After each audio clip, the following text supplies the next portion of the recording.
জগন্নাথ বিশ্ববিদ্যালয়ের ছাত্র সংসদ নির্বাচনে শিবির সমর্থিত প্যানেলের ভূমিধ্বস বিজয় হয়েছে। আলহামদুলিল্লাহ।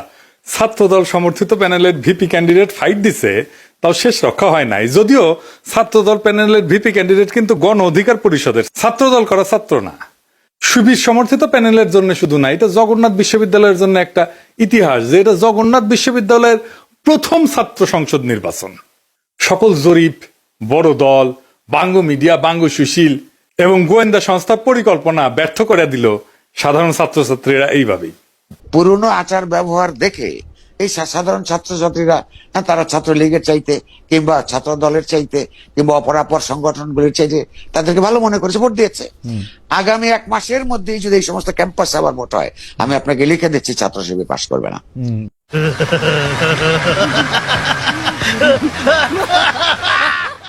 ইদানিং তো আবার জরিপ চলতেছে। জরিপে দেখা যায় বিএনপি ছাড়া কথা নাই। 70% লোক নাকি বিএনপির ভোট দিবে। এমিনেন্স একটা জরিপ করেছে, ওর মালিক আমার মেডিকেলের 3 বছরের জুনিয়র জাসদ করেছিল। ওর এনজিও হেলথ নিয়ে কাজ করে ওই এমিনেন্স। এখন নতুন ধান্দাবাজিতে নামিছে। শামীম শুনো, 70% লোক বিএনপির ভোট দিবি, হদ দিবি, পাশা পাইতে দিলে হোগাত ছাপ্পা দিয়ে দিবি, ব্যালটে দিবি পাবলিকে। এই জগন্নাথের ইলেকশন নিয়েও জরিপ করেছিল, কইছিল ছাত্রদল জিতবি। সেটা আবার বাসস, তার মানে বাংলাদেশ সংবাদ সংস্থা ছাপিয়েছিল, মানে সরকারি সংবাদ সংস্থা। এটি মাহবুব মুর্শেদকে চাকরি দিছে আসিফ নজরুল। পুরা আওয়ামী লীগ আমলে আওয়ামী লীগের সাথে সিস্টেম করে চলিছে। মাঝে মাঝে কুরকুরে নিয়ে উঠলে আমার নিয়ে স্ট্যাটাস মারতো। এটা আছে না, সুশীল গেরে একটা কুরকুরে নিয়ে আছে, পিনাকিরে নিয়ে স্ট্যাটাস মারে। আসলে আওয়ামী লীগ, কিন্তু মাঝে মাঝে আবার ভাব দেখায় আমি আওয়ামী লীগ না। ওরে নিয়ে এমডি বানাইছে বাসসের।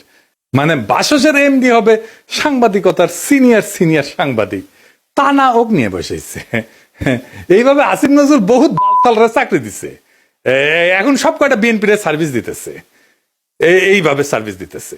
এরা জানে বিএনপি ক্ষমতা না আসতে পারলে হোগাত লাতি দিয়া খেতাবে, তাই হোগা দিয়া পাহাড় ঠেলিচ্ছে। যেটি লাতি খাবি সেটা দিয়া পাহাড় ঠেলিচ্ছে। এইগুলা এভাবে পুরা প্রফেসর ইউনূসের প্রশাসন বিএনপির জন্য খাটিচ্ছে, অভিনব উপায় খাটিচ্ছে। এটা কথা কয়েনি প্রফেসর ইউনূসের প্রশাসন, উপদেষ্টা মন্ডলী শুনেন, মন দিয়ে শুনেন। বৃহত্তর বিএনপির প্রফেসর ইউনূসের উপদেষ্টা পরিষদের শাখার সদস্যরা এবং প্রশাসনে বিএনপির লেসপেন্সাররা শুনে রাখেন, আপনারা রাষ্ট্রের কর্মচারী, ওই রাষ্ট্রের মালিক জনগণ, বিএনপি না। মাথায় রাখেন, একদিন না একদিন জনগণের সরকার আসবে ক্ষমতা, সেদিন কিন্তু কোনো ছাড় পাবেন না। সেই সরকার প্রফেসর ইউনূসের সরকারের মতো ধ্বজভঙ্গ সরকার হবে না। সেই সরকার হবে জুলাইয়ের আগুনে উদ্দীপ্ত সরকার। হোগার চামড়া কিন্তু তুলে নেওয়া হবে, মাইন্ড ইট। পলাহে পারবেন না। রাষ্ট্রের কর্মচারী হিসেবে নিরপেক্ষ থাকবেন, সামান্যতম পক্ষপাতিত্ব করবেন তো সেইটার কাফফারা দিতে হবে, মাপ নাই। সেই কাফফারা ভয়ঙ্কর হবে, সরি কওয়ার কলে টাইম পাবেন না। এবার আসেন আমরা দেখি কেন ছাত্রদল এভাবে হারিচ্ছে আর নাম হয়েছে হারু পাট্টি। হ্যাঁ বুঝে চাও। এই আলাপগুলো আমরা অনেক আগের থেকেই করিচ্ছি। প্রথম কারণ হইতেছে তাদের দীর্ঘদিন ছাত্র দলে কোনো রিক্রুটমেন্ট নাই, নতুন ছাত্র ঢোকেনি। না ঢুকলে দল থেকে আওয়ামী বিরোধী ছাত্র রাজনীতি তো বন্ধ থাকে নাই, তাই না? ওরা কয় যে শিবির আছে কারণ ওরা গুপ্ত রাজনীতি করছে। তা আওয়ামী বিরোধী ছাত্র রাজনীতি কি বন্ধ ছিল? ছাত্রলীগের লুঙ্গির তলে ছিল নাকি শিবির? নূরের দল তাইলে কেমনে তৈরি হইল? নাহিদ আসিফরা কিভাবে তৈরি হইল? ওরা তো গুপ্ত রাজনীতি করে নাই। শিবির প্রকাশ্য রাজনীতি করে নাই, কারণ সে বিপ্লবী রাজনীতি করছে। বিপ্লব মানে এক্সিস্টিং সিস্টেমের রাপসার, এটার ভেঙে ফেলতে হয়। যেই শক্তি প্রকাশ্য সে ইতিমধ্যে রাষ্ট্রীয় নজরদারির ভিতরে থাকে, তাই সে রাপসার করতে পারে না এক্সিস্টিং সিস্টেমকে, বিপ্লবী হইতে পারে না। বিপ্লব মানে অসম লড়াই। এইখানে ট্রান্সপারেন্সি থাকাটা আত্মঘাতী, গোপনীয়তা এখানে নৈতিকতা না, এইখানে স্ট্রাকচারাল নেসেসিটি। বিপ্লবী হইতে হইলে তাকে গোপনে রাজনীতি করতে হবে। এই কাজটা করেছে শিবির, সেই জন্য বিপ্লবী ক্যারেক্টার নিয়ে দাঁড়াইছে। সেই জন্য তারা এই ভূখণ্ডের ইতিহাসে সবচেয়ে শক্তিশালী ছাত্র সংগঠন হিসেবে উত্থিত হয়েছে। গুপ্ত ছিল, ছাত্রলীগের লুঙ্গির তলে ছিল, এইসব বইলা লাভ হয়েছে কেন? বালটা হয়েছে, হয় নাই, হবেও না। এইবার দ্বিতীয় ইস্যু, বিএনপির ভুল রাজনীতি। ভুল বলাটা ঠিক না, মানে যে রাজনীতি করতেছে মুক্তিযুদ্ধের চেতনা মারাইতেছে সেটা আত্মঘাতী হইতেছে। ক্রমাগত তারা মুক্তিযুদ্ধের চেতনা ডুবন্ত নৌকায় চইরা নিজের রাজনৈতিক ভবিষ্যৎকে ধ্বংস করিচ্ছে। মানুষজন এই কথা আওয়ামী লীগ আর বামেদের কাছে শুনিছে, তো এখনো শুনে, তাই না? এতদিন 15 বছর ধরে শুনিছে, মাইক লাগে শুনিছে। তারা এই কথার প্রতিধ্বনি যখন বিএনপির কাছে শুনে, সে তখন মনে করে আরে এটা তো আওয়ামী লীগ, এটাই তো ইন্ডিয়ার বন্ধু। আর সত্যি সত্যি যখন ইন্ডিয়ানদের উচ্ছ্বাস দেখে তারেক রহমানকে নিয়ে, আর তারা প্রকাশ্যেই বলে তারেক রহমান আর বিএনপি তাদের পছন্দের দল, তখন মানুষ দুয়ে দুয়ে স্যার মিলায়। সুবীর ভৌমিকের কথাটা আবার শুনেন, এডিটর সাহেব শুনান।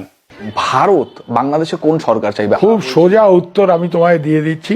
Awami League is not in election, next best option is BNP, obviously not Jamaat. তারা অলরেডি 50 লাখ লোক নিয়ে জেহার টেয়াদের হুমকি দিচ্ছে, ফলে জামাত অবভিয়াসলি ইন্ডিয়া চাইবে না। অত অনেক কথা, ডিপ্লোম্যাটিক কথা বলে তো লাভ। কানেকশনটা হচ্ছে 71। আমরা একসাথে, আমার সৈন্য এবং মুক্তিযোদ্ধারা রক্ত ঝরিয়েছে, সেই সুবাদে Awami League. This is a historical fact. এই জায়গাতে হঠাৎ করে আজকে অন্য কিছু ডাইনামিক্স চলে আসবে, এটা তো আশা করাটাও ভুল। কিন্তু যে গভর্নমেন্ট আসবে তার সাথে ইন্ডিয়াকে তো ডিল করতে হবে। শুনেছেন?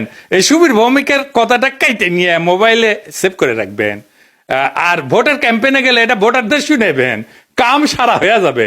ভোটার পাশায় ছাপ দিয়া ভোট দিবে বিএনপিতে। আর তার উপরে যদি দেখে সেই আওয়ামী লীগের অলিগার্ক লবণ কামালদের সাথে তারেক রহমানের হাত মিলায়, তখন পাবলিকে বুঝা যায় এটা সেই আগের বন্দোবস্ত।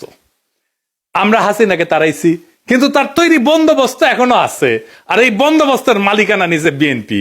আওয়ামী লীগের এই বন্দোবস্ত, এই শক্তি বিএনপিকে আশ্রয় করে আবার শক্তি নিয়ে ফিরে আসতেছে, যেন আপা শর্ট করে ঢুকে যাইতে পারে। ইউনিভার্সিটি গুলোতে বিএনপির এই অবস্থা হইতো না যদি আমার চাইনিজ বুদ্ধি নিত। সেটা তো বিএনপি শুনবে না, সে শুনবে ভুট্টো সাহেবের কথা। যাই হোক, আমার ক্ষুদ্র ভাতারা কবে আন্নার কাছে দাদা সব স্ট্র্যাটেজি থাকে না, তা থাকে না। তো এই স্ট্র্যাটেজি আমি বানাইবার পারি, কয়া দিতেছি, কমো কয়া দি। এখন তো কয়া দিলেও কোনো লাভ করবার পারবি না, কিন্তু কয়া দি যে কেমনে এটা করা যায় গেল নি। আসেন এটা শুনি দেখি, মজা পাবেন কলে। ছাত্র দলে যে রিক্রুটমেন্ট নাই, এটা তারেক রহমান সহ সব বিএনপি নেতারা জানে, স্থায়ী কমিটির সবাই জানে, স্বীকার করে। কিন্তু এইটারে কেমনে ম্যানেজ করবে সেটা জানে না। এই প্রসঙ্গে এটা প্রফেশনাল গল্প বলি আর কি, খুব বেসিক কনসেপ্টের গল্প আর কি। প্রোডাক্ট লাইফ সাইকেলের মার্কেটিং এর একটা খুব বেসিক কনসেপ্ট। কি সেটা?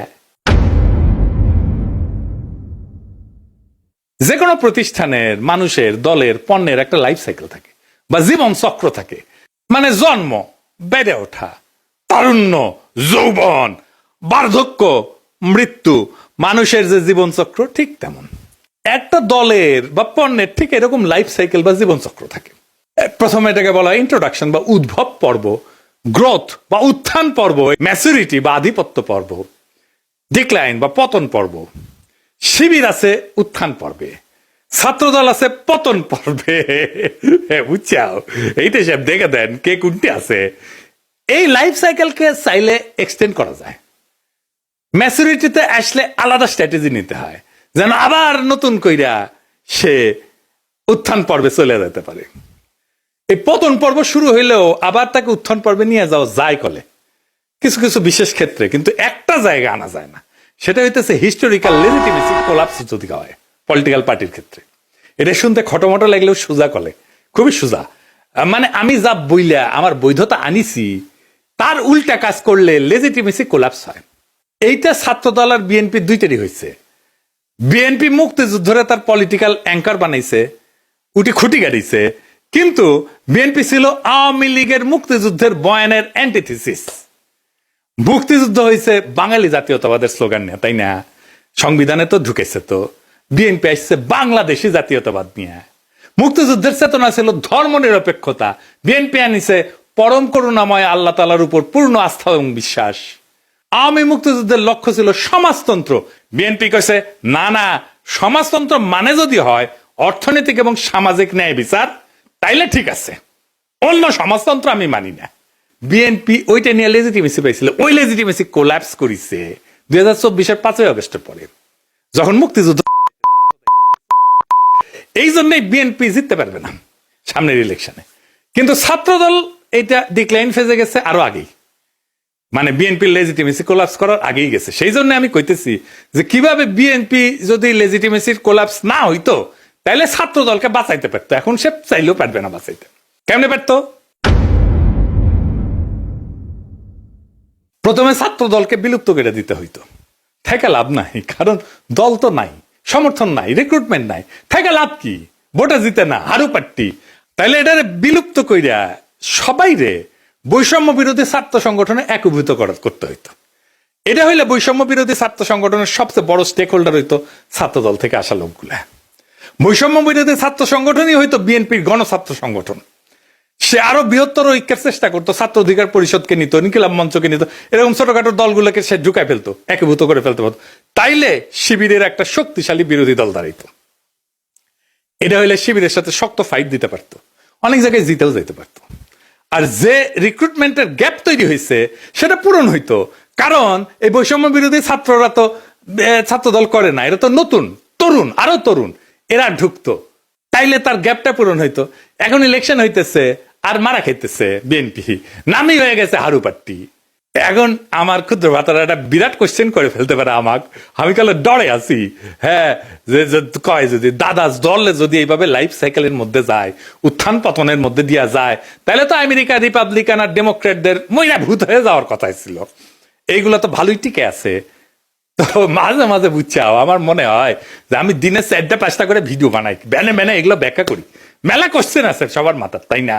হ্যাঁ, এটা খুব ইন্টারেস্টিং প্রশ্ন করে করেছেন আপনারা, না করলেও কয়ে দিলাম, তাই না? আসেন এবার বুঝে দেখি। আমেরিকান রিপাবলিকান আর ডেমোক্রেটিক পার্টি এটা স্বাভাবিক রাজনৈতিক দল না, ওইগুলো কার্যত রাষ্ট্রের ভেতরে একটা ইনস্টিটিউশনালাইজ পাওয়ার মেকানিজম। এটা কি? এটা প্রতিষ্ঠান হয়ে গেছে, এটা দল নাই, এটা রাষ্ট্রের সাথে একীভূত হয়ে গেছে, অনেকটা চাইনিজ কমিউনিস্ট পার্টির মতো। তাই ওদের পতন হয় না, ওদের রূপ বদলায়। এই যে লাইফ সাইকেল থিওরি, যে জীবনচক্র থিওরি যেটা কইলাম, এটা কাজ করে হয়েছে, এটা ক্লাসিক রাজনৈতিক দলের মতো, ক্লাসিক রাজনৈতিক দল যেগুলো আদর্শিক দল বা ক্যারিসমেটিক লিডার আছে, যেমন মুজিবের দলের মতো, জামাতের মতো, শিবিরের মতো, কমিউনিস্ট পার্টির মতো, রেভলিউশনারি বা পোস্ট কলোনিয়াল দল কংগ্রেসের মতো, এবং দুর্বল রাষ্ট্র কাঠামোর দেশে Bangladesh, Pakistan, Africa, Latin America, এই সমস্ত জায়গায় এই সমস্ত থিওরি খাটে দলগুলোর ক্ষেত্রে। কংগ্রেসের মরে যাওয়া দেখে বুঝতে পারতেছেন, বিজেপির উত্থান থেকে বুঝতে পারতেছেন। আমেরিকান পার্টিগুলো আলাদা, রিপাবলিকান পার্টি, ডেমোক্রেটিক পার্টি, কোনোটাই কোনো ইডিওলজি না, কিন্তু কোনোটা একজন লিডারের উপরে দাঁড়ানো না, আদর্শিক নেতা নাই, কোনোটা একটা শ্রেণীর একচ্ছত্র প্রতিনিধি না, বরং এরা হইলো একটা নির্বাচনী ঐক্যের একটা ফ্রন্ট। এবং এরা কখনো পতন হয় না কয়েকটা কারণে, আমি এটা করে বলি। এক নম্বর হচ্ছে 2 পার্টি সিস্টেম, এখানে 3 নাম্বার পার্টি এসে ক্ষমতার অংশ হওয়া এক্সট্রিমলি ডিফিকাল্ট। সেই জন্য এই 2 পার্টির বাইরে আসলে কেউ যাইতে চায় না, রিস্ক নেয় না। আমেরিকার মানুষ রাগ করলে নতুন দল বানায় না, পুরানো দলের ভিতরে ঢুকে সেটা বদলানোর চেষ্টা করে। এবং আপনি দেখবেন রিপাবলিকান এবং ডেমোক্রেটিক পার্টি দুটেরই বদল হয়েছে ভিতর থেকে মেলাবার, 1-2 বার না।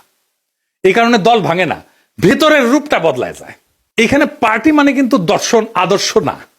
রিপাবলিকান মানে একটা জিনিস না, কিন্তু একটা পার্টি না। এর মধ্যে রিগানের কনজারভেটিভ পার্টি আছে, বুশের নিউকন আছে, ট্রাম্পের পপুলিস্ট পার্টি আছে, ন্যাশনালিস্ট পার্টি আছে। ডেমোক্রেটিক মানেও এক জিনিস না। ক্লিন্টনের নিও লিবারেল আছে, ওবামার টেকনোক্রেটিক পলিটিক্স আছে, বার্নি স্যান্ডার্সের ডেমোক্রেটিক সোশ্যালিস্ট আছে। তাই ভেতরের আইডিওলজি কে নেতৃত্ব দিচ্ছে সেই আইডিওলজিটা বদলায়, কিন্তু পার্টি থাকে। আর একটা জিনিস হচ্ছে স্টেট পার্টি, একটা ফিউশন হয়েছে আমেরিকা, পার্টি আর স্টেট একসাথে মিলে গেছে। যেমন ধরেন কংগ্রেস ককাস বলে একটা জিনিস আছে, যেখানে 2 পার্টি একসাথে কাজ করে। স্টেট গভর্নর নেটওয়ার্ক যেটা, সেখানে 2 পার্টি একই সাথে সমান শক্তিশালী। থিঙ্ক ট্যাঙ্ক, তারপরে যে ডোনারদের ক্লাস, মিডিয়ার যে ইকোসিস্টেম, এই সবকিছু মিলে এটা একটা সংগঠন না, এটা একটা পাওয়ার ইনফ্রাস্ট্রাকচার হয়েছে। আমেরিকান এলিটদের যে কনফ্লিক্ট, এইটা ম্যানেজ করা হয় এই 2 পার্টির এই সিস্টেমের মধ্যে দিয়া। এই 2 দল আসলে এলিটদের মধ্যে পাওয়ার শেয়ারিং মেকানিজম। জনগণের যেটা ক্ষোভ, এটাকে ইনস্টিটিউশনাল চ্যানেলের মধ্যে ঢুকে দেয়। আর এরা ক্রাইসিসে ভেঙে যায় না, রিব্র্যান্ড করে নিজেদেরকে। যেমন ধরেন ভিয়েতনাম যুদ্ধের পরে ডেমোক্রেটদের রিফর্ম হয়েছিল, সিভিল রাইট মুভমেন্টের পরে রিপাবলিকানরা একটা সাউদার্ন স্ট্র্যাটেজি নিয়েছিল, 2016-তে সেটাতে ট্রাম্পের নতুন তত্ত্ব, এই পপুলিস্ট তত্ত্ব নিছে। তারা ইডিওলজিক্যাল রিসাইক্লিং করে। তার মানে কি ওরা কখনো মরবে না?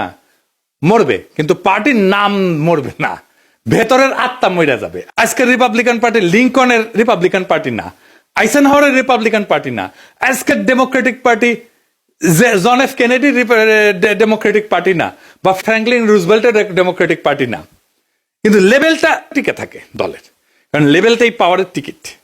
বাংলাদেশের দল মানে রাজনীতি, আমেরিকায় দল মানে রাষ্ট্র পরিচালনার সফটওয়্যার। সফটওয়্যার তো আপডেট হয়, ডিলিট হয় না, ইনকাই আর কি, সেই জন্য এগুলা ডিক্লাইন হয় না। তো জগন্নাথ বিশ্ববিদ্যালয়ের নতুন ছাত্র সংসদকে অভিনন্দন। এই বিজয় কোনো দলের কিন্তু একক বিজয় না, এটা সাধারণ ছাত্রছাত্রীদের বুদ্ধিবৃত্তিক বিদ্রোহের ফল। আপনাদের সামনে কাজ অনেক। আপনাদের ক্যাম্পাসে এখনো পর্যাপ্ত ক্লাসরুম নাই, পর্যাপ্ত টয়লেট নাই, বিশেষ করে নারীদের টয়লেট নাই, স্যানিটেশন সংকট আছে, আবাসন নাই, ক্যান্টিন নাই। এই সমস্যাগুলো আজও সমাধান হয়নি, কারণ এগুলো কখনোই রাষ্ট্রের কাছে অপরিহার্য সংকট হয়ে ওঠেনি। এখন দায়িত্ব আপনাদের এই সংকটগুলোকে দাবি থেকে প্রয়োজন, প্রয়োজন থেকে অনিবার্যতায় রূপান্তর করার। রাষ্ট্র সাধারণত তখনই নৈরাচরে বসে যখন বোঝে এই সমস্যার সমাধান না হইলে স্বাভাবিক শাসন চলবে না। আমি বিশ্বাস করি ঐতিহাসিক ছাত্র সংসদ যদি সংগঠিত, ধারাবাহিক এবং নৈতিক চাপ তৈরি করতে পারে, তাইলে এই ক্যাম্পাসের বাস্তবতা বদলাইতে বাধ্য হবে। আর একটা কথা পরিষ্কার করিয়া বলি, প্রফেসর ইউনূসের সরকার এবং প্রশাসনকে রাষ্ট্রের কর্মচারীরা কারো দলীয় সম্পদ না। রাষ্ট্রের মালিক জনগণ। সময় বদলায়, সরকার বদলায়, কিন্তু দায় থেকে কেউ কিন্তু মুক্ত হয় না। আজ যারা সিদ্ধান্ত নিচ্ছেন যে আপনারা বিএনপির ক্ষমতায় আনবেন এবং বিএনপির লেসপেন্সারি করবেন, আপনাদের মনে রাখা উচিত ইতিহাস কখনো হঠাৎ বিচার করে না, কিন্তু একদিন ঠিকই হিসাব খুঁড়ে নেয়। আর এই ছাত্র সংসদের কাছে আমার প্রত্যাশা একটাই, আপনারা ভবিষ্যতের জন্য রাজনীতি তৈরি করবেন। এই ক্যাম্পাসের ভাষা যদি বদলায়, তাহলে দেশ বদলায় তো সময় লাগবে না।